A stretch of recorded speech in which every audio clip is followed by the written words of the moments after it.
আবু যার গেফারি বললেন, আলী ভাই খামাখা, এই খামাখা হলো বলবেন ভাষা, খামাখা কোরআন তেলাওয়াত করে কোনো লাভ নাই। খামাখা কোরআন তেলাওয়াত করে কোনো লাভ নাই, কারণ যার উপর আল্লাহ কোরআন নাজিল করেছে সেই মানুষ নিয়ে, মহামানবকে নিয়ে ফিতনা চলতেছে। খামাখা খামাখা ওয়াজ করে কোনো লাভ নাই। যে ওয়াজ শোনার পরে ফজরের নামাজ পড়ে না, এরকম আছে। খামাখা ওয়াজ করে কি লাভ? যে মেয়েরা ওয়াজ শোনার পরে স্টার জলসা জি বাংলা ছাড়ে না, ধরে গান কথা ঠিক। আমি ওয়াজ করতেছি না, এক ব্যক্তি এই খামাখা ওয়াজ করবেন না। গতকাল ফজরে যে মুসল্লি হয়েছিল, আজকে আপনার ওয়াজ শোনার পরে তার আর্থিক মুসল্লি হইল। মানে এমন সময় ওয়াজ শেষ করবে, বাড়ির যা ঘুমাই যাবি, ফজর কাজা। তাহলে এটা কি খামাখা না? ধরে গান এটা কি খামাখা ওয়াজ? আবু যার গিফারি বলতেছে, আলী ভাই অযথা কোরআন তেলাওয়াত করে কোনো লাভ নাই, কারণ যার উপর আল্লাহ কোরআন নাযিল করেছে সেই নবীকে নিয়ে ফিতনা শুরু হয়ে গেছে। একদল বলতেছে নবীকে দাফন করব, আর একদল বলতেছে মরি নাই। আবু বকরের দল বলতেছে নবী বিদায় নিছে, দাফন করব।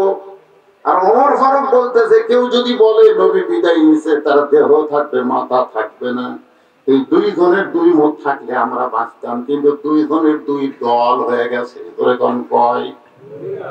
এখন যদি আবু বকরের দল দাফন করবার আছে, আর ওমরের দল যদি লাঠি শুনালে তার হয়, আপনার গন্ধ কি হবে?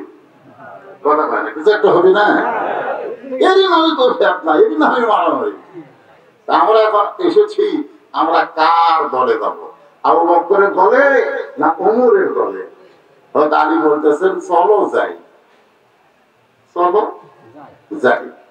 আবু যার গিফারি বলতেছে, ভাই আমরা আপনার কাছে আসলাম মীমাংসার জন্য, আর আপনি বলতেছেন চলো যাই। তা আপনি কার দলে যোগ দেবেন? আবু বকরের দলে না ওমরের দলে? আলী বলতেছে, তোমরা যদি মুসলমানের বাচ্চা হও, তোমরা যদি মুসলমান হও, তাহলে কোন মানুষের দল করা যাবে না। আবু বকরের দল করাও জায়েজ নাই, ওমরের দল করাও জায়েজ নাই। দল কেবলমাত্র করতে হবে আল্লাহর। জোরে গণ কথা ঠিক। যদি মুসলমানের বাচ্চা হও, তাহলে মানুষের দল করা যাবে না। আমাদের বাংলাদেশের কোন মুসলমানের বাচ্চা মানুষের দল করতে পারে না। জোরে গণ কথা ঠিক কিনা? মানুষের দল তাকে প্রশ্ন করবে, ঠিক কিনা বলে? কিন্তু আমার যদি মৃত্যুই না হয়, তাহলে আমাকে প্রশ্ন করবে কেমনে? যারা জ্ঞানী জ্ঞানী সাহাবী, হয়তো আলী, আবু বকর, ওমর, তারা বুঝতে পারলো, কিন্তু অনেক সাহাবী বুঝতে পারলো না, গোলক ধাঁধায় পড়ে গেল। আমাদের বাংলাদেশে যারা গোলক ধাঁধায় আছে, তারা বলে রাসূল মারা গেছে, আর আবু বকর, ওমর, ওসমান, আলীর দলে যারা, তারা বলে রাসূল মরে নাই, রাসূল হলো হায়াতুন নবী। ধরে কোন কথা বলতে?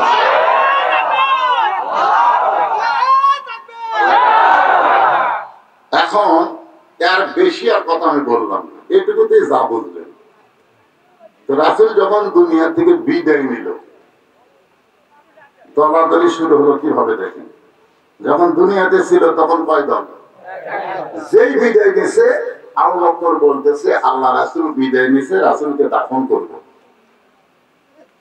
ওমর ফারুক বলতেছে কেউ যদি বলে রাসূল বিদায় নিছে, তার দেহ থাকবে কিন্তু মাথা থাকবে না। আবু বকর কি বললেন? রাসূল বিদায় নিছে, দাফন করব।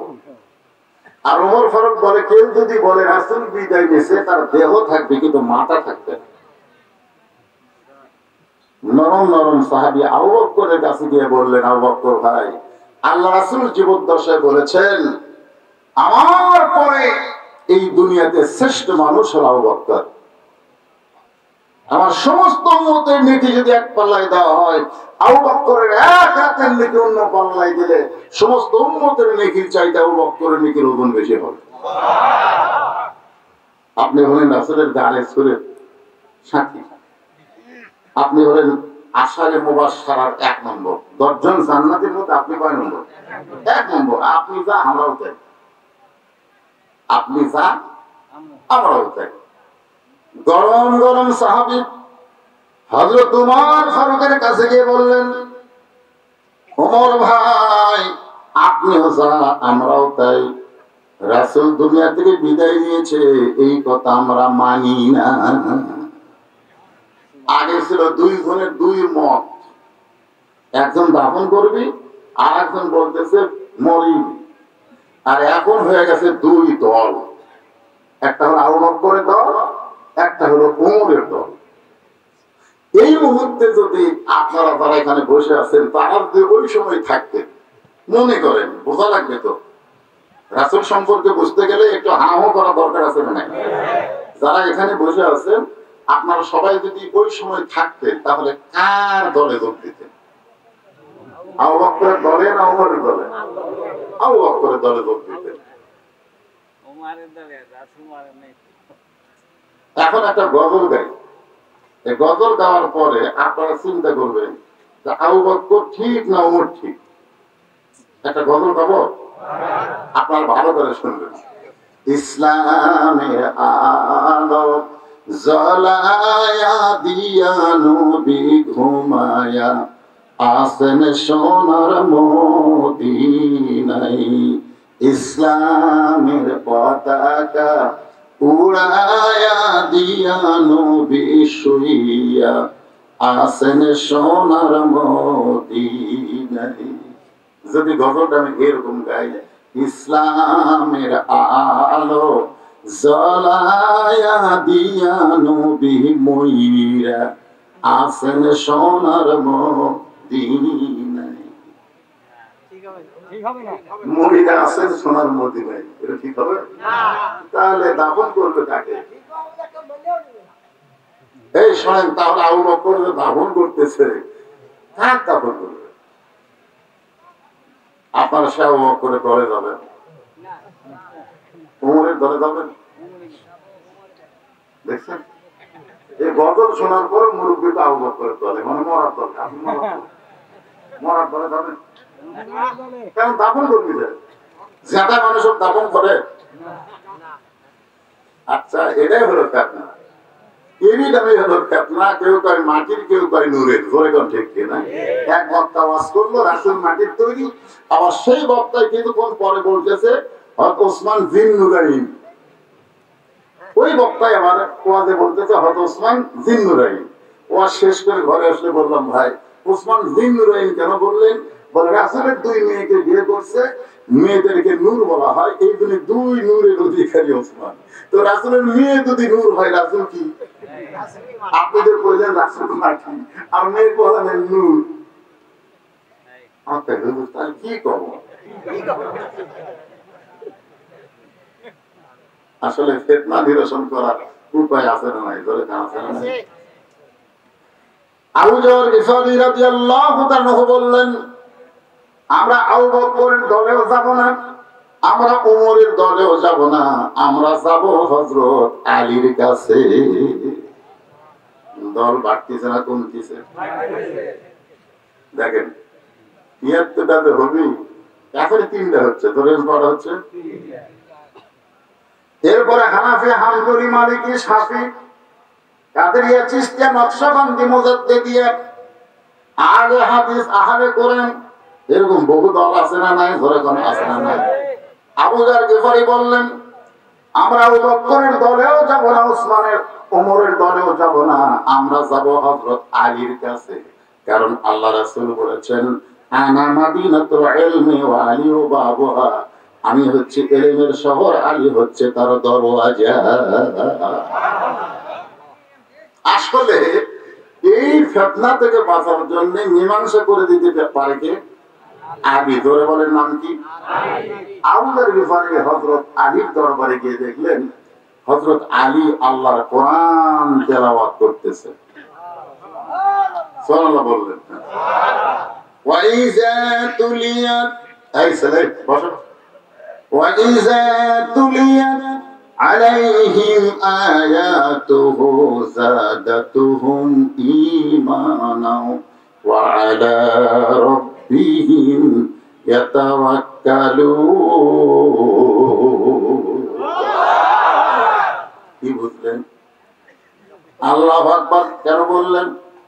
এই আয়াতের মধ্যে আল্লাহ বলতেছেন যারা কোরআন তেলাওয়াত করবে এই তেলাওয়াতের কারণে আল্লাহ তাদের ঈমান বাড়ায় দিবে।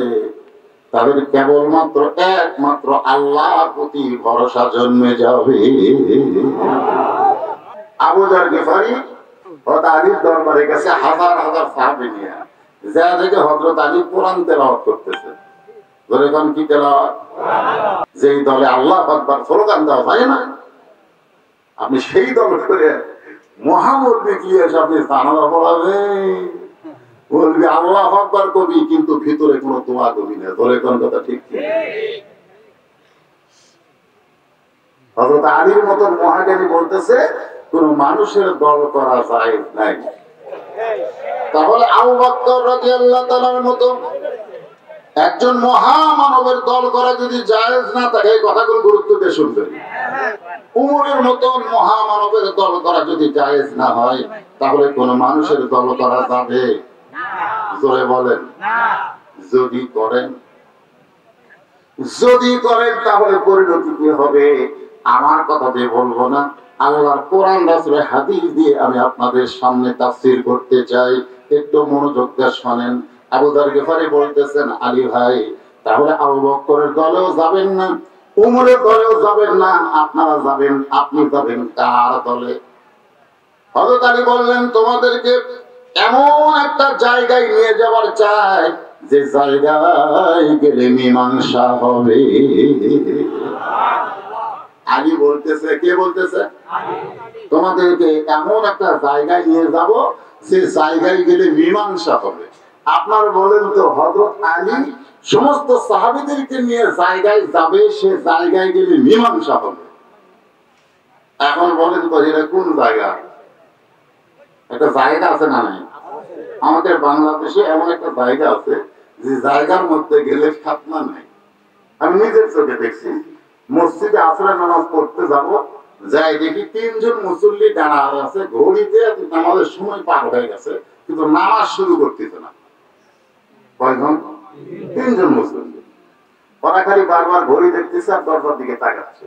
এরা খুঁজতেছে যে হুজুর আলী কাম, হুজুর আলী সামনে দিয়ে আমরা নামাজ পড়বো, কিন্তু হুজুর আর নাই। আমি চিন্তা করলাম আমি যাওয়ার সাথে সাথে আমার ইমাম বানাবো। আমি যাবো না, দেখে এরা তিনজন কি করে। আমি জানলার কাছে সে কান ফেলে ওদের কথা শুনতেছি। আমি তো আমার এলাকার লোককে চিনি। ওই তিনজনের তিনটা দল, একটা হলো আওয়ামী লীগ, একটা হলো বিএনপি, আর একটা হলো জামাত। এই তিনজন কয় দল? তিন দল। কয় মসজিদে ঢুকছে? এক মসজিদ ঢুকছে। আওয়ামী লীগের মসজিদ নাই, বিএনপির মসজিদ নাই, জামাতের কোন মসজিদ নাই, সব দলের কয় মসজিদ? এক মসজিদ। আমি দেখি এরা কি করে। তো এখন জামাত ইসলামের লোক তো একটু নরম বেশি, এই জন্য বলতেছে আওয়ামী লীগকে, ভাই তোর দল ক্ষমতায় আছে, তুই ইমামতি কর। তো আওয়ামী লীগ বলতেছে, পাগলা আমি মাঝে মধ্যে নামাজ পড়ি, জীবনেও পড়াই না, মাঝে মধ্যে আমি পড়ি, সবসময় পড়ি না, মাঝে মধ্যে পড়ি, তবে আমি কোনোদিন পড়াবার পারি না। বিএনপি বলতেছে আমি খুব পারলে আকামত দিবার পারি, তবে সামনে যাই না। আর জামাত বলতেছে, ভাই আমি কিন্তু রাজাকার রে, আমার যেখানে দিবি সেখানে আছি। এখন তোরাই বল আমি কি সামনে যাবো?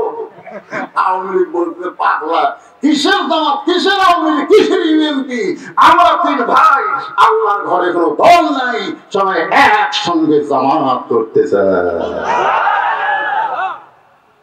কিসের দল? দল হবে বাইরে, বেড়া গেলে তুই জামাত ভাঙা, আওয়ামী লীগ, বিএনপি, কিন্তু ভিতরে কিসের দল? এই জন্যে আমরা বাহিরে যতদিন থাকবো আমরা তিয়াত্তর দল হব, আর ভিতরে ঢুকলেই আমরা জান্নাতি দল হয়ে যাব।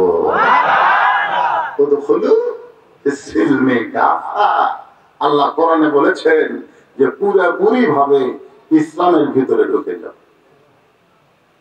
হযরত আলী বললেন, তোমাদেরকে এমন একটা জায়গায় নিয়ে যাব, সেই জায়গায় গেলে তোমাদের মীমাংসা হবে, রাসূল দাফন হবে না, ডাক দিলে চেতন পাবে, এমন একটা জায়গায় তোমাদেরকে নিয়ে যাব। হযরত আলীর সামনে সামনে, সমস্ত সাহাবীরা পেছনে পেছনে। হযরত আলী উম্মাহাতুল মুমিনিন মায়েশার ঘরের দরজায় দাঁড়িয়ে গেলেন। যেই ঘরে এখন রাসূল আছে সেই ঘরের দরজায় হযরত আলী দাঁড়ায় গেলেন। সুবহানাল্লাহ বলেন। কারণ বর্তমানে রাসূল যেখানে শুয়ে আছে ওইটা হলো মা আয়েশার ঘর। ঘরে কোন কার ঘর? সেই ঘরের দরজায় দাঁড়িয়ে গেলেন। যেই মাত্র হযরত আলী মা আয়েশার ঘরে দাঁড়াইছেন, দরজায় দাঁড়াইছেন, এমন সময় আবু বকর দৌড়ে এসে হযরত আলীর ডান হাত ধরলেন। ধরে কোন কি হাত? ডান হাত ধরে বললেন, আলী ভাই এত দেরি করছেন কেন? রাসূল সেই সুবহে সাদিকে বিদায় নিয়েছে। আমি আবু বকর দলমল নিয়ে রাসূলকে দাফন করতে চাই, কিন্তু হযরত ওমর এত গরম, যার কারণে আমি দাফন করতে সাহস পাচ্ছি না। আপনি যদি আমার সঙ্গে থাকেন, উমরের বাপের ক্ষমতা নাই বাধা দিবার পারে। আবু বকর বলতেছে, আপনি খালি আমার সাথে থাকেন, উমরের বাপের ক্ষমতা নাই যে বাধা দিবি। কারণ উমর জানে আলী কি জিনিস। জ্ঞানের দিক দিয়ে 1 নম্বর, জ্ঞানের দিক দিয়ে কয় নম্বর? আবার বীরের দিক দিয়ে আলী যদি উমরকে বলে উমরের মতন একা সবর পিছন দিকে যাবে, সামনে আসবে না। কারণ জানে এটা মানুষ না, এটা হলো আসাদুল্লাহিল গালিব। আসাদুল্লাহিল গালিব এটা সাধারণ কোন মানুষ না, জান্নাতের যুবকদের সর্দারের বাপ। জোরে কোন ঠিক কি না? এটা সাধারণ কোন মানুষ না, ওনার বিবি হবে জান্নাতি নারীদের নেত্রী। জোরে কোন সুবহানাল্লাহ। আবু বকর বলতেছে, আপনি কেন আমার সাথে থাকেন? নবীকে দাফন করতে 1 মিনিট লাগবে। এমন সময় হযরত ওমর এসে আল্লাহর নবীর বাম হযরত আলীর বাম হাত ধরে বললেন, আলী ভাই নবী কোনদিন মরতে পারে না। ভাইজান, আবু বকর যে কথা বলতেছে দাফন করবে, নবী কোনদিন মরতে পারে না। হযরত আলী মুস্কি হাসি দিলেন। দেখেন রাসূল কিন্তু ঘরের মধ্যে মুস্কি হাসিতে বললেন, আপনি হলেন 1 নম্বর, আপনি হলেন 2 নম্বর। আপনারাই যদি ফিতনা করেন তাহলে সাধারণ মানুষ কি করবে? নবী নূরের তৈরি না মাটির তৈরি? আজ থেকে 20 বছর আগে বাংলার কোন মানুষ প্রশ্ন করেনি। তোর কথা ঠিক না? এখন প্রশ্ন করার কারণ হলো এই আলেম ভাই ফিতনা সৃষ্টি করছে। তোর কথা ঠিক। এক আলেম ওয়াজ করতে এসে রাসূলকে মাটি ছেড়ে মাটি ছাড়া ওয়াজ করে না, আর এক আলেম ওয়াজ করতে এসে রাসূলকে নূর ছাড়া কথাই বলে না। এখন সাধারণ লোক বিপদে পড়ে গেছে। কি রে রাসূল, কি রে মাটি না নূর, মাটি না? এইটা কিন্তু এই আলেমরাই ফিতনা বাঁধাচ্ছে। ধরে কোন কথা ঠিক। সাধারণ মানুষ কোনদিন নূর মাটি নিয়ে চিন্তা করছে না। হায়াতুন নবী না মৃত্যু নবী, এইটা সাধারণ মানুষ কোনদিন চিন্তা করে না। সাধারণ মানুষের চিন্তা হলো লাকাদ কানা লাকুম ফি রাসূলিল্লাহি উসওয়াতুন হাসানাহ। সফলতা যদি পাইতে চাও তাহলে রাসূলের সুন্নাতে, রাসূলের আদর্শকে গ্রহণ করে জান্নাতে হয়ে যাও। জোরে কোন কথা ঠিক না? এটা হলো সাধারণ মানুষের চিন্তা। কিন্তু এই কথাগুলো আলেম ওয়াজ পায় না, আসেই ফেলছে আপনা। আপনি হলেন 1 নম্বর সাহাবী, সাল্লাল্লাহু আলাইহি ওয়াসাল্লাম। আশারে মুবাশশার আপনি হলেন 1 নম্বর, আর আপনি হলেন 2 নম্বর। আপনারাই যদি ফিতনা করেন তাহলে সাধারণ সাহাবীর খবর কি? আবু বকর বলে, আলী কি বলতে চাও? ওমর ফারুক বলে, আলী কি বলতে চান? সুবহানাল্লাহ। আবু বকর বলে, আলী কি বলবার চাও? ওমর ফারুক বলে, আলী কি বলতে চান? আলী বলতেছে, ভিতরের খবর না জেনে বাইরে ফিতনা করা জায়েজ নাই। ভিতরের খবর না জেনে বাইরে ফিতনা করা যাবে না। রাসূল বিদায় নিছে না ঘুমায় আছে এটা আপনারা জানেন? আপনারা বাইরে চিল্লাচিল্লি করতেছেন। যদি মরদের বেটা হয় ভিতরে ঢোকেন, ঢুকে রাসূলের কাছে যায় ডাক দেন, রাসূলের হাত পা লাল, বিদায় নিছে না ঘুমায় আছে দেখেন। না দেখাই দল করতেছেন, ফিতনা করতেছেন। এই ঘরের মধ্যে ঢুকতে হবে। তাবারাকাল্লাযী বিয়াদিহিল মুলকু ওয়া হুয়া আলা কুল্লি শাইইন কাদির। একজন আমাকে বলছিল, হুজুর ওয়াজ করবেন, কিন্তু খবরদার রাজনীতি করবেন না। আমি বললাম তুই ভিতরে ঢুকছু, কিসের ভিতর? আমি বললাম দেখ কোরআনের ভিতরে ঢুকে 29 পারার প্রথমেই দেখতো, দেখ তুই বলতে পারিস যে হুজুর ভুয়া নীতি বলবেন না। ভুয়া নীতি, মানুষের তৈরি নীতির নাম হলো ভুয়া নীতি, আর আল্লাহর নীতি হলো রাজনীতি। ধরে কোন কথা ঠিক? ভিতরে ঢুকতে হবে, ভিতরে ঢুকতে হবে। ভিতরে না ঢুকে দেখা থেকে তুমি চিল্লাচিল্লি করলে হবে? সারাদিন ভিক্ষা করে ভিক্ষা পায় না, বউ কয় সারা জীবন যাবে, আমাদের শান্তি হবে না। তো ফকির কয় তাহলে কি করবো? একবার ভিতরে ঢোকেন। কিসের ভিতর? বলে বাদশাহ শাহজাহানের কাছে যান, যে নিজের দুঃখের কথা কান্দে কান্দে কোন এমন ভিক্ষা দেওয়া দিবে 2-4 বছর আর ভিক্ষা করা লাগবে না।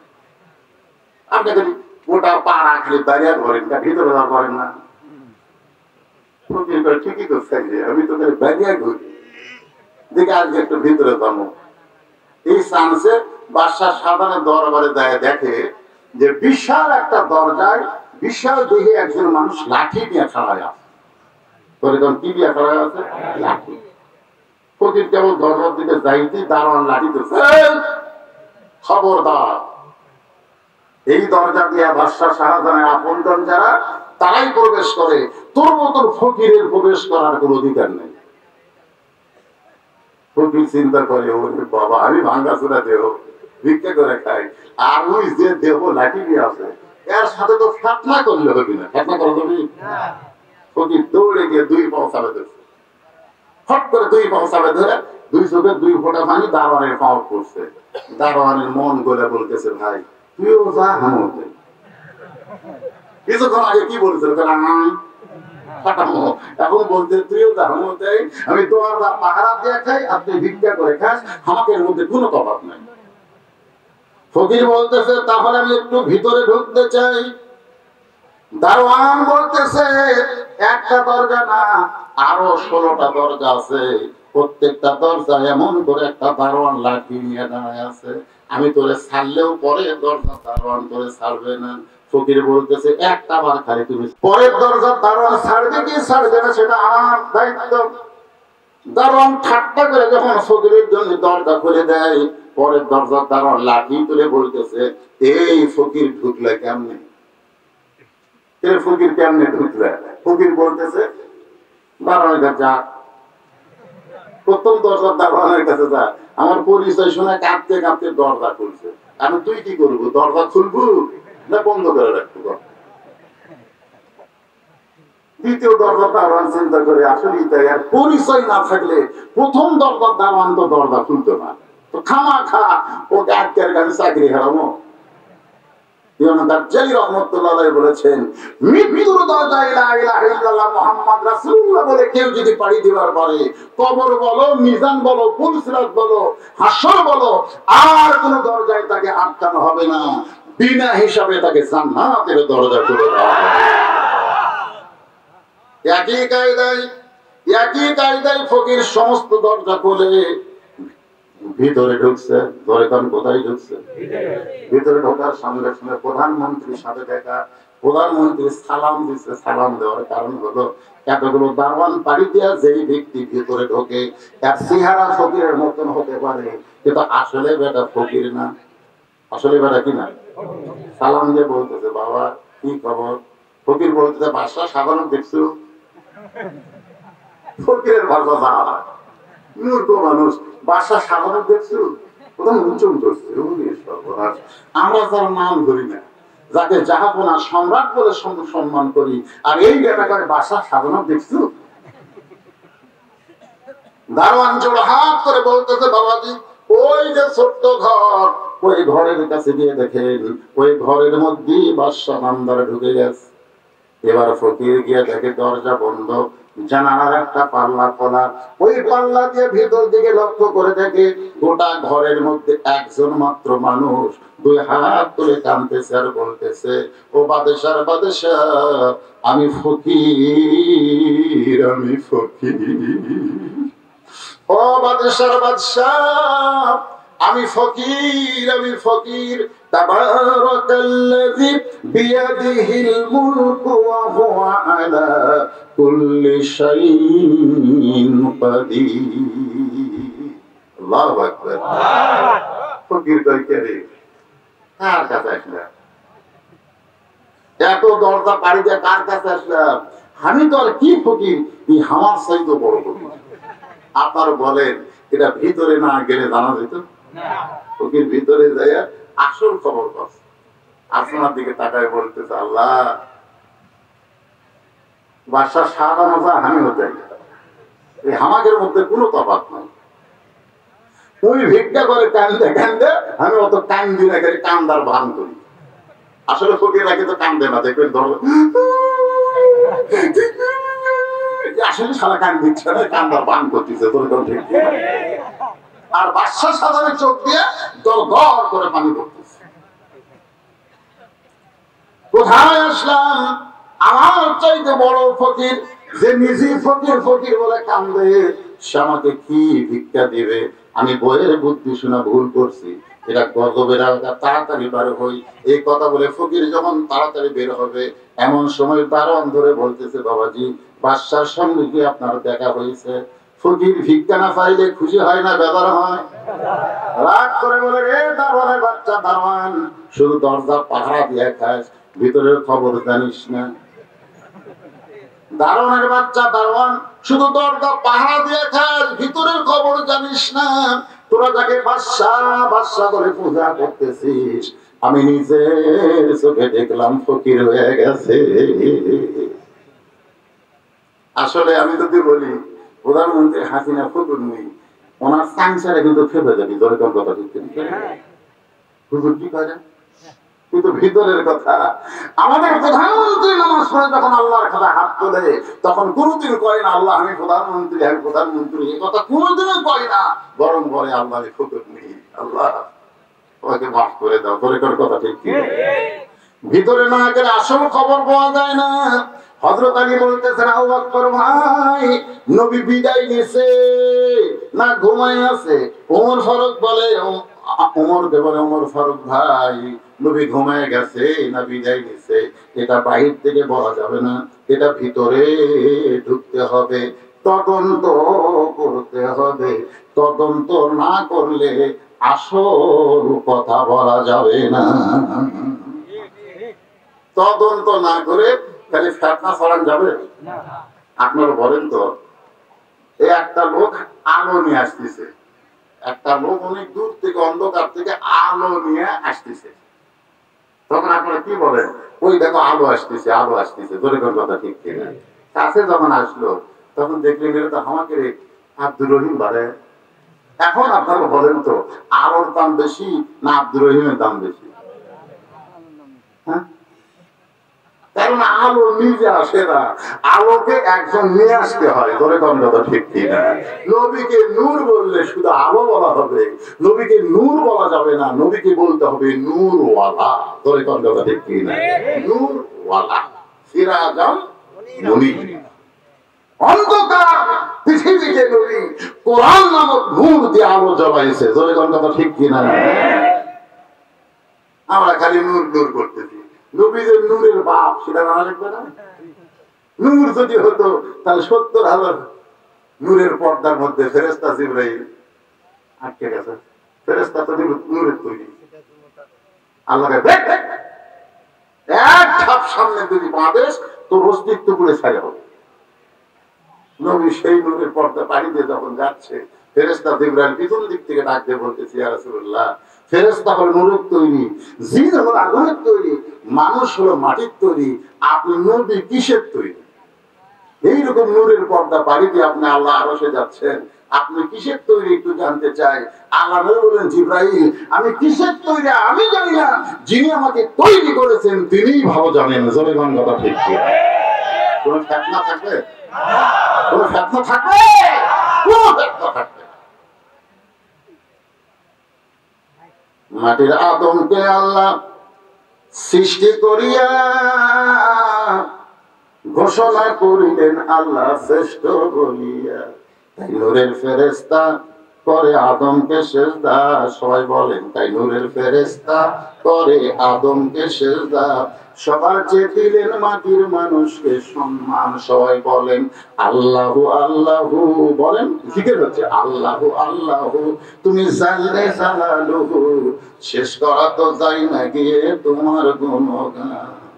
ওমর ফারুক বললেন আলী, তাহলে নবী তদন্ত করার জন্য কে ঢুকবে? আবু বকর বলে আলী, নবী বিদায় নিয়েছে না ঘুমের মধ্যে আছে, এটা তদন্ত করার জন্য কে ঢুকবে? আলী বলতেছেন ঘরের মালিক যিনি, তদন্তের দায়িত্ব দিবেন তিনি। ঘরের মালিক কে? আয়েশা। পরে কোন কে? উম্মাহাতুল মুমিনিন আয়েশা। একবার কতক্ষণ মহিলা আয়েশার কাছে এসে বলতেছে, মা আল্লাহ নবী সম্পর্কে আপনার কথা একটু জানবার চাই। এ ভাই, কথাগুলো খুবই গুরুত্বপূর্ণ, ফেতনা থেকে যেন আমরা বাঁচি। মা আয়েশার কাছে এসে বলতেছে, মা আল্লাহর নবী সম্পর্কে আমরা একটু জানবার চাই। মা আয়েশা বললেন, তোমরা নবী সম্পর্কে জানবে না আমার স্বামী সম্পর্কে জানবে?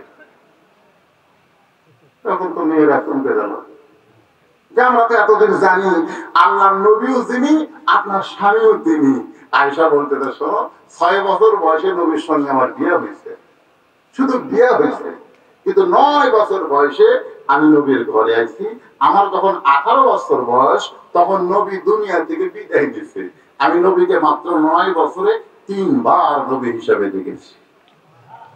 জোরে বলেন কয়বার?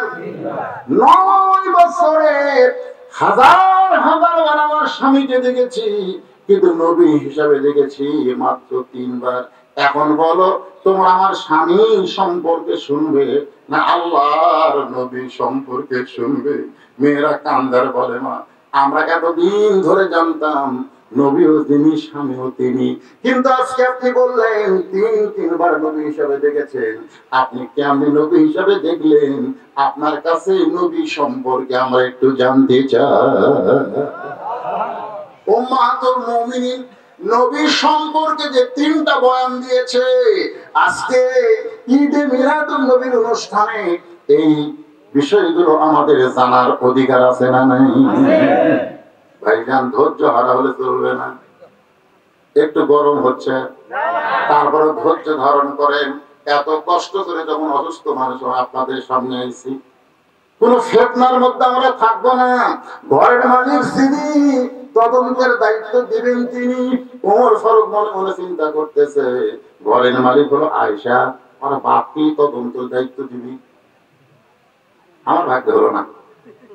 যদি হাফসার ঘর হতো, আসলে ওমর ফারুক আর আবু বকর এই 2 জন হলো নবীর শ্বশুর। সুবহানাল্লাহ। মানে আবু বকর যখন নবীর শ্বশুর হলো আয়েশাকে বিয়ে দিয়ে, তো ওমর ফারুকের মন খুব খারাপ। ওমর ফারুক বলতে, আবু বকর ভাই, তুমি নবীর শ্বশুর হলে, ওসমান নবীর জামাই হলো, আলী নবীর জামাই হলো, আমার ভাগ্য এত খারাপ হয়ে আমি কিছুই হওয়ার পারলাম না। আবু বকর বলে, তোমার একটা মেয়ে আছে হাফসা, বলে হ্যাঁ, বিয়ে দাও, নবীর সাথে বিয়ে দাও। ওমর ফারুক বলে, রাসূলুল্লাহ, আমি একটু আপনার শ্বশুর হবার চাই। নবীকে মুসকে মুসকে আসবে, আমার শ্বশুর হবে? বলে, আমার মেয়ে হাফসাকে আপনার সঙ্গে বিয়ে দিতে চাই। এটা যদি হাফসার ঘর হতো, তাহলে হাফসা আমার কথাই বলতো, কিন্তু আয়েশার ঘর, তদন্তের দায়িত্ব তাকে দিবে, মনে মনে প্রকাশ করতেছে না। এমন সময় হযরত আলী বললেন, মা। সুবহানাল্লাহ। হযরত আলী মা আয়েশাকে বললেন, কি মা, আমরা যারা এখানে আছি আমরা সকলে বলবো মা, কারণ উম্মাহাতুল মুমিনিন, সমস্ত মুমিনদের মা। সুবহানাল্লাহ। মা, আপনি হলেন 6 লক্ষ হাদিসের হাফেজা। আল্লাহ নবীর যতগুলো পুরুষ সাহাবী, নারী সাহাবিয়াত আছে, সকলের ভিতরে আপনি হলেন 1 নম্বর জ্ঞানী। পুরুষ এবং নারী নবীর যত সাহাবী আছে, সবচেয়ে 1 নম্বর জ্ঞানী হলো মা আয়েশা, যিনি 6 লক্ষ হাদিস মুখস্থ করেছেন। 6 লক্ষ নয়, 6 লক্ষ। হ্যাঁ, তো এখন আলী বলতেছে, বাহিরে নবী নিয়ে জ্ঞান জাম বাজিয়েছে। জ্ঞান জাম মানে কি? বাহিরে নবী নিয়ে ফিতনা বাঁধা গেছে। একদল বলতেছে নবীকে দাফন করব, আর একদল বলতেছে নবী মরেই। তো আপনি একটু ভিতর থেকে বলেন তো, নবী ঘুমের মধ্যে আছে না বিদায় নিয়েছে, এইটা তদন্ত কে করবে? আপনি একটু ঘরের ভিতর থেকে বলেন, তদন্ত কে করবে?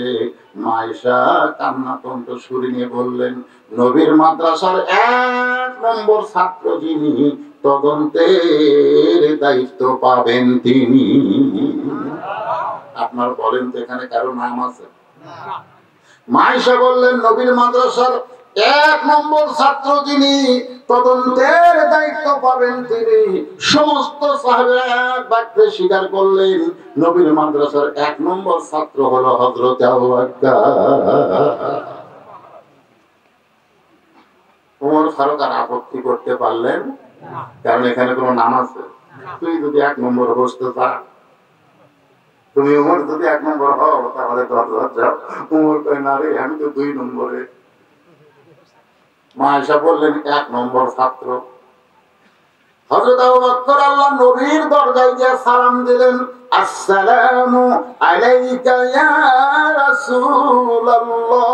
বলেন, আসসালামু আলাইকা ইয়া হাবিবাল্লাহ। কিভাবে সালাম দেওয়া লাগবে? সালাম কিভাবে দেওয়া লাগবে? আসসালামু ক্বাবলাল কালাম। একটু খেয়াল করবেন, আসসালামু ক্বাবলাল কালাম, কোন কথাবার্তা বলার আগে সালাম। আসসালামু আলাইকা ইয়া রাসূলুল্লাহ, আগে সালাম, পরে ইয়া রাসূলুল্লাহ। ধরে কোন ঠিক কি না? কেউ যদি বলে, হুজুর আসসালামু আলাইকুম, সালাম হবে না। শ্বশুর আসসালামু আলাইকুম, সালাম হবে না। স্যার আসসালামু আলাইকুম, সালাম হবে না। কারণ সালাম হচ্ছে আসসালামু ক্বাবলাল কালাম, কোন কথাবার্তা বলার আগেই দেওয়া লাগবে সালাম। ইয়া নবী সালাম আলাইকা বলা হবে না, আসসালামু আলাইকা ইয়া রাসূলুল্লাহ আপনি বলেন। আগে ইয়া নবী বললেন, পরে সালাম দিলেন, তাহলে নবীর ওই হাদিসটা আপনি খেলাফ করলেন। আগে সালাম কিভাবে দেওয়া লাগবে, এখানে যারা হাজী আছে তারা জানে। রাসূলের রওজার পাশে গিয়ে তারা সকলেই বলতেছে, আসসালামু আলাইকা ইয়া রাসূলুল্লাহ বলেন, আসসালামু আলাইকা ইয়া হাবিবাল্লাহ, আসসালামু আলাইকা ইয়া শাফিউল মুসলিমিন। এটা বলেন না? এখন আবু বকর এসে দরজায় সালাম দিচ্ছে। এই নবীর মাদ্রাসার 1 নম্বর ছাত্র যেভাবে সালাম দিচ্ছে, সেভাবে সালাম দেওয়ার দরকার আছে না নাই? জোরে কোন আছে না নাই? আসসালামু আলাইকা ইয়া রাসূলুল্লাহ, আসসালামু আলাইকা ইয়া হাবিবাল্লাহ। ওমর ফারুক বলতেছে, কে রে? রাসূল যদি বিদায় হতো তাহলে সালাম তো এরকম হতো না। আসসালামু আলাইকা ইয়া রাসূলুল্লাহ। রাসূল যখন মায়েশার ঘরে থাকতো, তখন সাহাবা এসে দরজায় বলতো, আসসালামু আলাইকা ইয়া রাসূলুল্লাহ। তো দুনিয়াতে জীবিত থাকতে যে সালাম, আজ বিদায় নেওয়ার পরে একই সালাম। ওমর চিন্তা করতেছে, আবু বকর রাদিয়াল্লাহু কিন্তু বলেছে, আল্লাহ রাসূল বিদায় নিতে নবীকে দাফন করব, কিন্তু কখনো বলেনি যে আল্লাহ রাসূল বিদায় নিয়েছে জানাজা করে দাফন করব। এই কথা কিন্তু আবু বকর বলেনি। আবু বকর কিন্তু জানাজার কথা বলেনি। কথাটা খেয়াল করবে। আবু বকর কি জানাজার কথা বলছে? জানাজা করে দাফন করব এই কথা বলার সাহস আবু বকরের হয় না। খুব খেয়াল করবেন, আসলে ফিতনা নাই, কিন্তু আমরা দূর থেকে যখন শুনবো তখন ফিতনা হবে। আমি জান্নাতের বাগান থেকে জান্নাতি মানুষদেরকে নিয়ে আমি গুনাহগার তোমার রহমতের দরজায় দোকানা হাত তুলেছি। আল্লাহ, হাসরের ময়দানে জব্বার আর কাহার নামে রূপ নিয়ে তুমি যখন বিচার শুরু করবে, তোমার সামনে দাঁড়ায়া সমস্ত নবীরা ইয়া নাফসি ইয়া নাফসি বলে কাঁদতে থাকবে। এমন কঠিন হাসরের ময়দান হবে, সেদিন সমস্ত নবী তার উম্মতকে ভুলে যাবে। শুধুমাত্র আমাদের নবী ইয়া রাব্বি হাবলি উম্মতি বলে সেজদায় পড়ে যাও। আল্লাহ ডাক দিয়ে বলবেন, হাবিব আপনি কাঁদবেন না, আপনাকে পাওয়ার জন্য আমার জান্নাত গুলো কাঁদতেছে। নবী বলবেন, আল্লাহ জান্নাত আমাকে পাওয়ার জন্য কান্দে, আর আমি কান্দি আমার গুনাহগার উম্মত সহ জান্নাতে যাওয়ার জন্য। যে রাসূল হাসরের ময়দানে কাঁদবেন, আজও কান্দেন মদিনায়, সে রাসূলের জন্য আমাদের কলিজা একটাবার কান্দে না। ও দরদি আল্লাহ, আজকের এই মাহফিলের ওসিলায় আমাদের সবাইকে রাসূলের উম্মত হিসাবে কবুল করে নেন। সুবহান রাব্বিকা রাব্বিল ইজ্জাতি আম্মা ইয়াসিফুন ওয়া সালামুন আলাল মুরসালিন والحمد لله رب العالمين. لا إله إلا الله لا إله إلا الله لا إله إلا الله لا إله إلا الله. যারা দাঁড়িয়ে আছেন সবাই বসেন, আল্লাহর হস্তে সবাই বসেন। বসার কথা শুনে সরে যায় না, বসেন। বসাটাই হলো আদবি। বসাটা কি?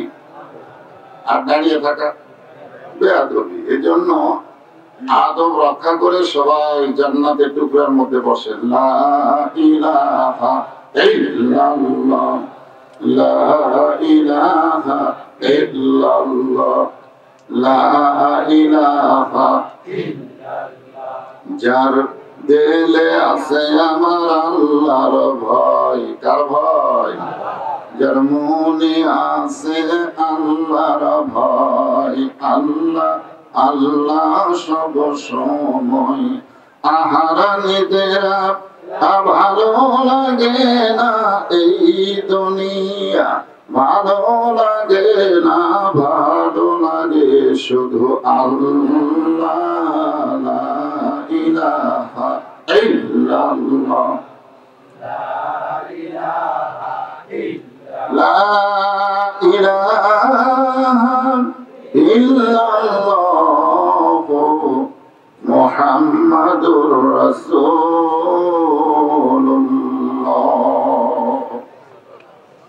রাসূলের মহব্বত আমাদের অন্তরে কম না বেশি? জবান খুলে বলেন, কম না বেশি? যখনই নবীর নাম উচ্চারণ হবে, শুনবো অথবা বলবো, সঙ্গে সঙ্গে বলতে হবে সাল্লাল্লাহু আলাইহি ওয়াসাল্লাম।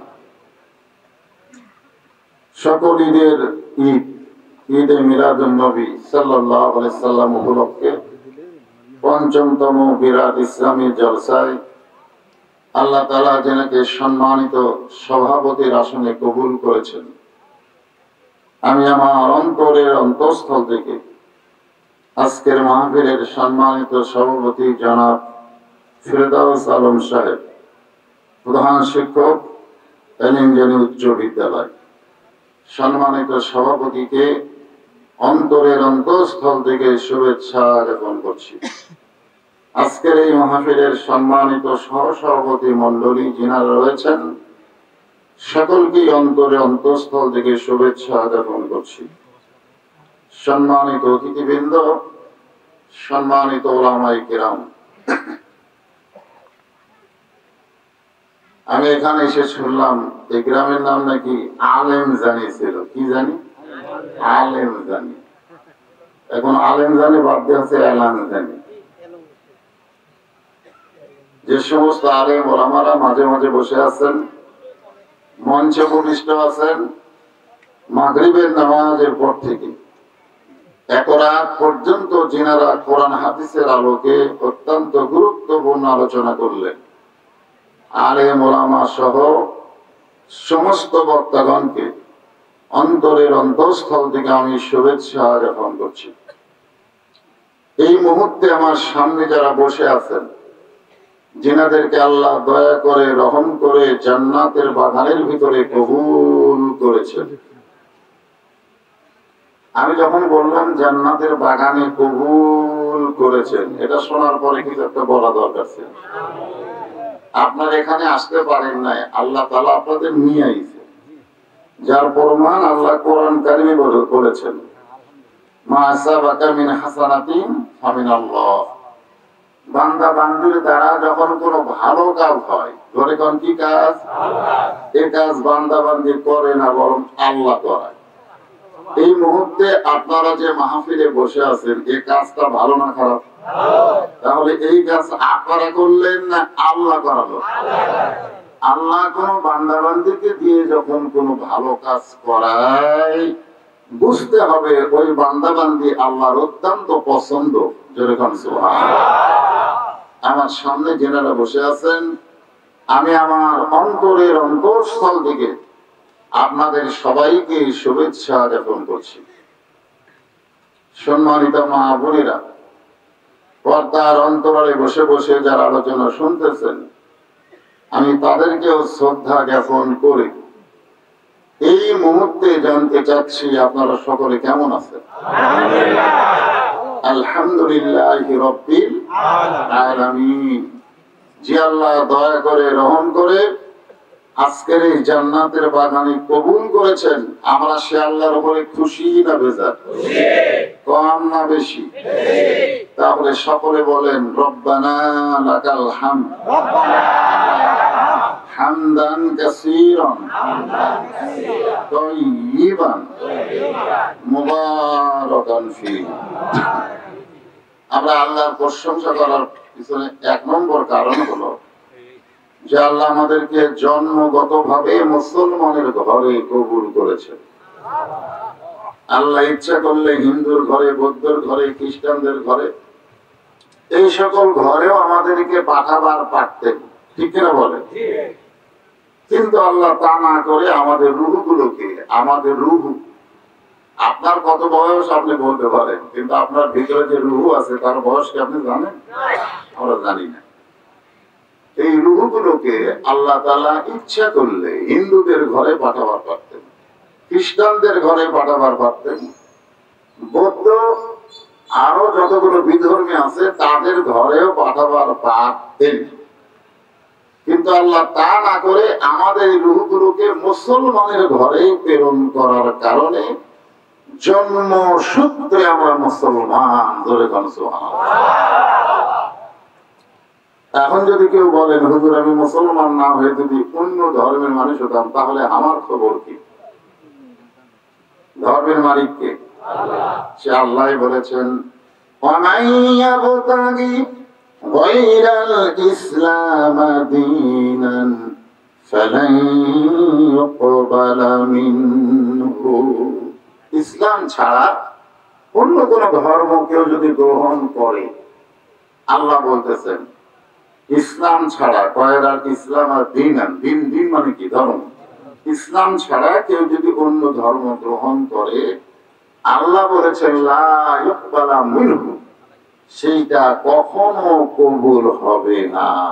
লাইন অফ ইজেন্স, লা শব্দ উল্লেখ করে আল্লাহ বলতেছেন কখনোই ইসলাম ছাড়া অন্য কোন ধর্ম আমি আল্লাহর কাছে কবুল হবে না। এ কথা কি আমার না আল্লাহ? অনেকেই বলে যে ধর্ম বিদ্বেষী কথা যেন হুজুর না বলে। এটা হুজুরের কথা না, কথা কার? এই হিসাবে আমরা আল্লাহর প্রশংসা কম করব না বেশি করব? মাশাআল্লাহ। আল্লাহর প্রশংসা করার 2 নম্বর কারণ হলো আল্লাহ আমাদেরকে বিশ্ব নবীর উম্মত হিসাবে কবুল করেছেন। খুশি না বেজার? আমি ছোটবেলায় একটা গায়কের নাম হলো আব্দুল হাদী। নাম কি? একটা গান গাইছে, গানটা হলো সারেং বউ। ছবিটার নাম হলো সারেং বউ। সারেং তো আপনার বলছেন যারা নৌকায় চলায়, তারা হলো সারেং। এই ছবিটার নাম হলো সারেং বউ মাঝির বউ। সেই ছবিতে একটা গান গাইছিল, আমি তখন খুবই ছোট, 2-3 পড়তাম ওই সময়। তখন আমি গানটা বুঝতে পারতাম না, কিন্তু এখন এসে বুঝেছি। আছেন আমার মুক্তার, আছেন আমার বারিস্টার, সেই বিচারের হাইকোর্টেতে তিনি আমায় করবেন পার। আমি পাপী, তিনি জামিনদার। আল্লাহ যখন হাকিম হবে, আমরা যখন আসামি হব, ওই সময় আমাদের নবী উকিল হয়ে বারিস্টার হয়ে আল্লাহর আদালতে আমাদের ব্যাপারে সুপারিশ করে আমাদেরকে জান্নাতে পৌঁছায়া দিবে।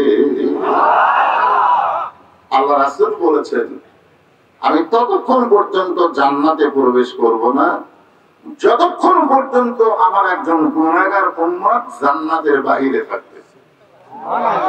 আমি ততক্ষণ পর্যন্ত জান্নাতে প্রবেশ করব না যতক্ষণ পর্যন্ত আমার একজন নেককার উম্মত বলে নাই, আমার একজন গুনাহগার উম্মত জান্নাতে প্রবেশ না করবে।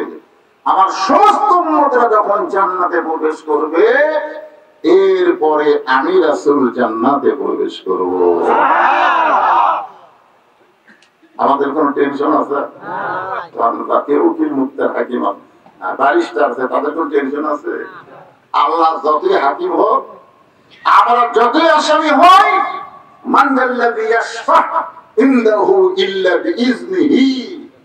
আল্লাহ আমাদের নবীকে শাফাআতের অধিকার দিয়ে দিবেন। ইয়া রাসূলুল্লাহ, যাকে যাকে আপনার পছন্দ হয় সুপারিশ করে আপনি জান্নাতে নিয়ে যান। মানে আপনার সুপারিশের কাছে আমি আল্লাহর বিচার চলবে না। আল্লাহ কোরআনে বলেছেন, আমাদের নবীকে আল্লাহর পরে আল্লাহ সবচাইতে সম্মান দিয়েছে। যেই নবীকে আল্লাহ সম্মান দিচ্ছে, আমরা সেই নবীর সম্মান খাটো করতে পারবো? পারবো? আজকে আমাদের সেই নবীকে নিয়ে ফিতনা চলে, ফিতনা বলে না। আমি তো এইরকম জায়গায় উল্লাপাড়ার মধ্যে যে এইরকম জায়গা আছে, আমি উল্লাপাড়া না হলে 100 মাহফিল করছি, খালি পাকা রাস্তার ধারে ধারে, কথাটা বুঝলেন না? কিন্তু এরকম নৌকায় চলে যে উল্লাপাড়ায় আসা লাগে, উল্লাপাড়ারই মাহফিল, এটা আমার 37 বছর জীবনের প্রথম। এখানে আসার পরে আমি চিন্তা করলাম, আমি তো নৌকায় আসলাম, তো জনগণ কি দিয়ে আসবে? তাহলে বোঝা গেল নৌকার একটা দাম আছে, আছে না? বর্তমানে নৌকা আলাদা আমাকে দাম খাচ্ছে, তোদের কোন ঠিক। কিন্তু আজকে দেখলাম না রে, নৌকাও লাগিয়ে। সর্বপ্রথম এই যানবাহন পৃথিবীতে তৈরি হয়েছে আল্লাহর হুকুমে, আর মিস্ত্রি হলেন নূহ নবী। মিস্ত্রিকে, মিস্ত্রি হচ্ছে আল্লাহর নবী, আর হুকুম হচ্ছে আল্লাহ। এই হিসাবে নৌকা যানবাহন ভালো না খারাপ? মাশাআল্লাহ। তো আমি আইসি তো জীবনে প্রথম, আর কোনোদিন আসতে পারবো কিনা এর কোনো গ্যারান্টি নেই। কারণ আমার বাড়ি আলি, আমার বউ তখন আমাকে বলে কখন আসবে, প্রত্যেক দিনই বলে আজ কোথায় মাহফিল, আসতে কখন হবে। আমি কইলাম তুমি তাহলে আসার কথা কব। আমি যে গেলাম, হতে পারে এটা আমার জীবনের শেষ যাওয়া। আমার বউকে বললাম যে রেজাউল করিম কাউসারি নামে আমার এক ভাই বক্তা ছিল, ওয়াজ করতে গেছিল, যাওয়ার সময় বউ জিজ্ঞাসা করছিল যে কয়টায় আসবেন। তো রেজাউল করিম ভাই বলেছিল যে 2টার দিকে আসবো। তো বউ তো 2টার দিকে স্বামী আসবে সেভাবে সাইজ হয়ে আছে। রাত 12টার পরে কল আসলো, আপনার স্বামী দুনিয়া থেকে বিদায় গেছে। আমাদের বউগুলো অনেক সময় চিন্তা করে স্বামী যেন ভালো মতো বাড়িতে আসে, পুলিশ যেন না ধরে। কি যেন না ধরে? পুলিশ যেন না ধরে। আমার বউকে আমি বুঝাই দিছি, পুলিশ ধরার চিন্তা করবা না, চিন্তা করবা আজরাইল যেন না ধরে। ধরে কথা ঠিক না? কারণ আমাকে বহুবার পুলিশ ধরছে, হিসাব নেই, কিন্তু ছাড়িয়ে দিচ্ছে। আজরাইল ধরলে ছাড়বে? এই জন্য আর হয়তো আসার কোনো গ্যারান্টি নাই। যদি আসি আল্লাহ রহমতে, যদি না আসতে পারি তবে এখানে এমন কোন ওয়াজ করবো না যে ওয়াজে আপনাদের সমাজে ফিতনা লাগুক, সে ওয়াজ আমি করবো না। কারণ ফিতনা বন্ধ করার ওয়াজ করছেন আল্লাহ। ধরে বলেন কে? আল্লাহ। ওয়াতাসিমু বিহাবলিল্লাহি জামিআন ওয়া লা তাফাররাকু। সুবহানাল্লাহ বলেন। তোমরা একতাবদ্ধ হও, তোমরা বিচ্ছিন্ন হও না।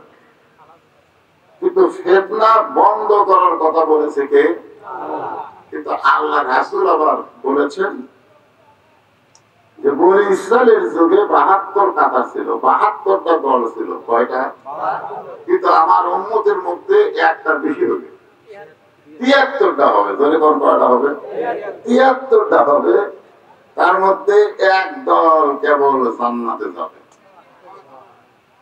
সুবহানাল্লাহ বলেন। এক দল কি বলতো 72 জান্নাতে যাবে, এক দল যাবে না। তার সুবহানাল্লাহ বলা ঠিক ছিল, বলেন ঠিক ছিল। কিন্তু বলেছে 72 দলই জাহান্নামে যাবে, শুধু একটা মাত্র দল যাবে জান্নাতে। সাহাবারা জিজ্ঞাসা করলেন, ইয়া রাসূলুল্লাহ, যে দল জান্নাতে যাবে তারা কারা? আল্লাহ রাসূল বললেন, আমি এবং আমার সাহাবী কে যারা অনুসরণ করবে কেবলমাত্র তারাই জান্নাতি দল হবে।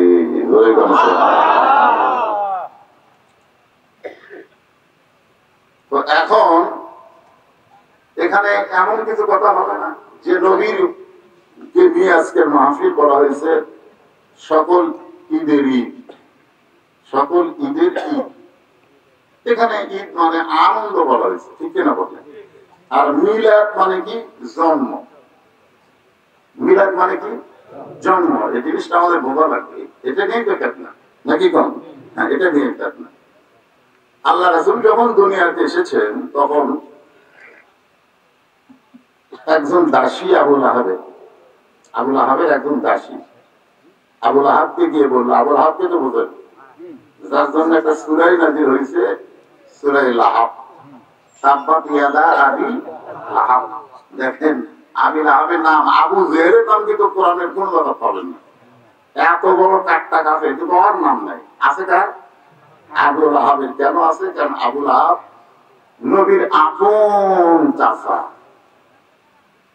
দাসীকে যখন বললো যে আব্দুল্লাহর এতিম পড়া হয়েছে, আব্দুল্লাহ তো আগেই দুনিয়া থেকে বিদায় নিয়েছে, তার একটা সন্তান হয়েছে, খুবই সুন্দর। সঙ্গে সঙ্গে আবুল আহাব বললো, এই খুশির খবর দেওয়ার সঙ্গে সঙ্গে তোকে আমি মুক্ত করে দিলাম। মিলাদ মানে রাসূলের জন্মের খবর শোনার সঙ্গে সঙ্গে আবুল আহাব তার দাসীকে মুক্ত করে দিল। যেরকম কি করে দিল? মুক্ত করে দিল। বহু বছর পরে আব্দুল্লাহ ইবনে আব্বাস, রাসূলের আরেকটা চাচা, আব্দুল্লাহ ইবনে আব্বাস, আব্বাস রাদিয়াল্লাহু তাআলা একদিন স্বপ্নে দেখলেন আবুল আহাবকে স্বপ্নে দেখে বললেন, ভাই আপনার খবর কি? জাহান্নামী। আমি যে রাসূলকে মানিনি, অত্যাচার করছি, এই জন্য আমি জাহান্নামী। কিন্তু সোমবার দিন যে আঙ্গুল দিয়ে আমি আমার দাসীকে আজাদ করেছিলাম রাসূলের জন্মে খুশি হয়ে, ওই আঙ্গুল আমি মুখের মধ্যে দিলে জান্নাতের শরবত আসে। তাহলে মিলাদের দাম আছে না নাই? দেখেন, আবু তালেব ঈমান গ্রহণ করে নাই। দুনিয়া থেকে মৃত্যুবরণ করার পরে যখন মক্কা বিজয় হলো, আল্লাহ রাসূল তখন আবু তালেবের কবরের পাশে দাঁড়ালেন। কবরটা হলো জান্নাতুল মাওয়া। মক্কার পাশে সবচাইতে বড় গোরস্থান, সে গোরস্থানের নাম হলো জান্নাতুল মাওয়া। গোরস্থান নাম কি? জান্নাতুল মাওয়া। তো কবরের পাশে দাঁড়ায় খুব কাঁদতেছে। সাহাবীরা বললেন, হুজুর, এটা কার কবর যে কবরের পাশে দাঁড়িয়ে আপনি কাঁদেন? আল্লাহ রাসূল বললেন, আমার দরদের চাচা আবু তালেব, যিনি আমাকে লালন পালন করেছে। তোমরা তো জানো না, শিশুকালে মরে গেছে মা, গর্ভে থাকতে মরছে পিতা, আমি চোখে দেখলাম না। এই গান গাইলে কি গুনাহ হবে? তাহলে বলেন, শিশুকালে মরে গেছে মা, গর্বে থাকতে মরছে পিতা নবী চোখে দেখিলেন না, কে করিবে লালন পালন, কে দিবে সান্ত্বনা, এই দুনিয়ার এতিম নবী ছিলেন একজনা। আল্লাহ রাসূল বলেন, আমি আমার বাবার মুখ কোনদিন দেখি নাই, কিন্তু বাবার অভাব আমি কোনদিন বুঝতে পারি নাই। সাহাবীরা জিজ্ঞাসা করলেন, হে রাসূলুল্লাহ, আপনি বাবার মুখ দেখেন নাই কিন্তু বাবার অভাব বুঝতে পারেন নাই কেন? রাসূল বললেন, আমার চাচা আবু তালেব আমাকে এমন ভাবে লালন পালন করেছে, আমার বাবা নাই এটা আমি কোনদিন বুঝতে পারি নাই। আল্লাহ রাসূল বলে, এই জন্য কি আপনি কাঁদতেছেন চাচার কবরের পাশে? আল্লাহ রাসূল বলেন, আমার চাচা আমাকে শুধু মহব্বত করেছে, কিন্তু ঈমান না থাকার কারণে আমার চাচাকে আল্লাহ জাহান্নাম দিয়েছে। চাচা আমাকে মহব্বত করেছে, দয়া করেছে, কিন্তু ঈমান না থাকার কারণে আমার চাচাকে আল্লাহ জাহান্নাম দিয়েছে। তবে জাহান্নামের সর্বনিম্ন শাস্তি আমাকে মহব্বত করার কারণে আল্লাহ চাচাকে দিবেন। কোন আগুনে আল্লাহ আমার চাচাকে পুড়াবে না, শুধু পায়ের মধ্যে একটা আগুনের জুতা পরাই দেবে। এখন বলে, নবীকে মহব্বত করার দাম আছে না নাই? দাম আছে। মিলাদ সম্পর্কে বলতে গেলে রাসূলের ৩৯ বছর বয়স পর্যন্ত বলা লাগবে। কত বছর? ৩৯ বছর পর্যন্ত বয়স পর্যন্ত বলা লাগবে। এটা হলো মিলাদ। যে মিলাদে আবু জেহেল পর্যন্ত খুশি, মক্কার সমস্ত লোককে ডাক দিয়ে বললেন, আব্দুল্লাহ ইতিম পোলার মতন ভালো মানুষ দুনিয়াতে কেউ নাই, আজ থেকে আমি তাকে আল আমিন ডিগ্রি দিয়ে দিলাম। তাহলে মিলাদে আবু জেহেল খুশি না বেজার? ৩৯ বছর পর্যন্ত আমাদের নবী ছিল মক্কার কাছে আল আমিন। যদি কোন কি আমিন? ৪০ বছর বয়সে যখন এই কোরআন শরীফ নাজিল হয়ে গেল, তখন যারাই আল আমিন বলা শুরু করছিল তারাই আবার ১ নম্বর শত্রু বলা শুরু করছে। ধরে কথা ঠিক কিনা? এর মধ্যে কারণ কি? আজকে রাসূলের মিলাদ নিয়ে আমি যদি ওয়াজ করি খুব ভালো লাগবে আপনাদের। কারণ হালিমার ঘরে রাসূল বড় হলো, হালিমার ঘরে কিভাবে স্তনের দুগ্ধ পান করলো, হালিমাতুস সাদিয়া কিভাবে মক্কা থেকে রাসূলকে নিয়ে গেল, এরপরে খাদিজার সঙ্গে রাসূলের বিয়া কেমনে হলো, খাদিজা নবীর কি দেখে নবীর সঙ্গে বিয়া বসলো, মক্কার সবচেয়ে ধনবতী রমণী। এগুলো কথা যত বলবো আপনাদের শুনতেও ভালো লাগবে, সমাজের কোন লোক ব্যবহার হবে না। ধরে কোন ঠিক না? কিন্তু ৪০ বছর পরে রাসূলের যে জীবনটা ৬৩ বছর পর্যন্ত, এই জীবনটাকে বলা হয় সিরাতে রাসূল। ধরে কোন কি রাসূল? সিরাতে রাসূল। এইটা নিয়ে আমাদের একটু সমস্যা আছে। যাই হোক, আমি এখানে কোনো ফিতনার কথা বলবো না। আল্লাহ রাসূল যে বললেন ৭৩ দল, ধরে কোন কয় দল? রাসূল যখন দুনিয়াতে ছিলেন তখন কোন দল ছিল না, সমস্ত এক দল। সমস্ত মুসলমান কয় দল? কথা কয় না। রাসূল যখন দুনিয়া থেকে বিদায় নিলেন এরপরেই দলাদলি শুরু হলো। রাসূল দুনিয়া থেকে বিদায় যেদিন নিয়েছেন সোমবার, সেই দিন কিন্তু রাসূলকে দাফন করা হয় নাই। রাসূলকে দাফন করা হয়েছে ৩ দিন পর। ধরে কোন কয় দিন? আল্লাহ রাসূল বলেছেন ৩টা কাজে তোমরা বিলম্ব করবে না। ধরে বলেন কয় কাজ? ৩টা কাজে তোমরা দেরি করবে না। ১ নম্বর, মানুষ যখন মৃত্যুবরণ করবে তাকে দাফন করতে তোমরা দেরি করবে না। ২ নম্বর হলো, তোমাদের ছেলে মেয়ে যখন বিবাহের বয়স হবে তখন বিবাহ দিতে দেরি করবে না। বিবাহের বয়সের কথা ইসলাম বলেছে, সরকার বয়স বলেছে ২২-১৮। এরকম ঠিক কি? মেয়েদের ১৮, ছেলেদের ২২। এটা কি আল্লাহর বয়স না সরকারি বয়স? আমাদের বর্তমানে ২২-এর আগে, ১৮-র আগে যদি মেয়েদের বিয়ে হয়, ২২-এর আগে ছেলেরা বিয়ে করে, সরকার করে বাল্য বিয়ে।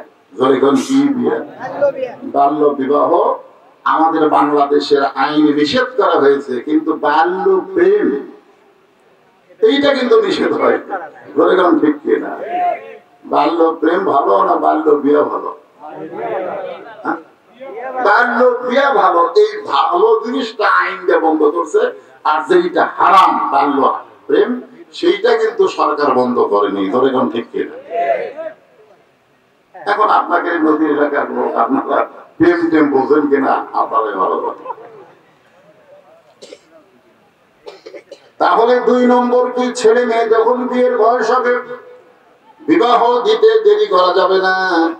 আর 3 নম্বর হলো ঋণগ্রস্ত মানুষ, টাকা পয়সা হাতে আসার সঙ্গে সঙ্গে ঋণ পরিশোধ করা লাগবে।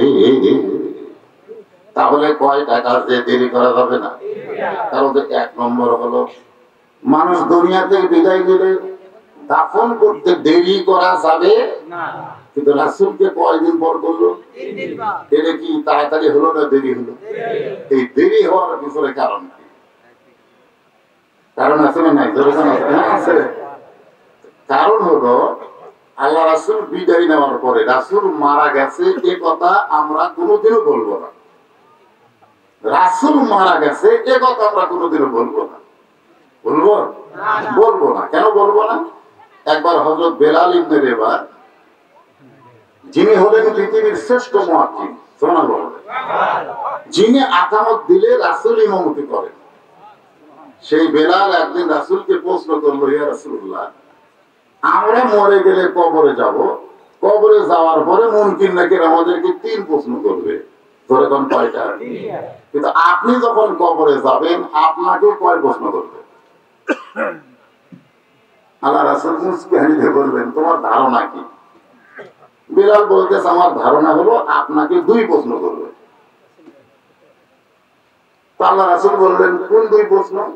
বলে, মান রব্বুকা ওমা দীনুকা, এই 2 প্রশ্ন করবে। ওমান নাবিয়ুকা প্রশ্ন আপনাকে করবে না, কারণ আপনি শুধু নবী না, ইমামুল আম্বিয়া, ইমামুল মুরসালিন। আল্লাহ রাসূল বললেন, বেলাল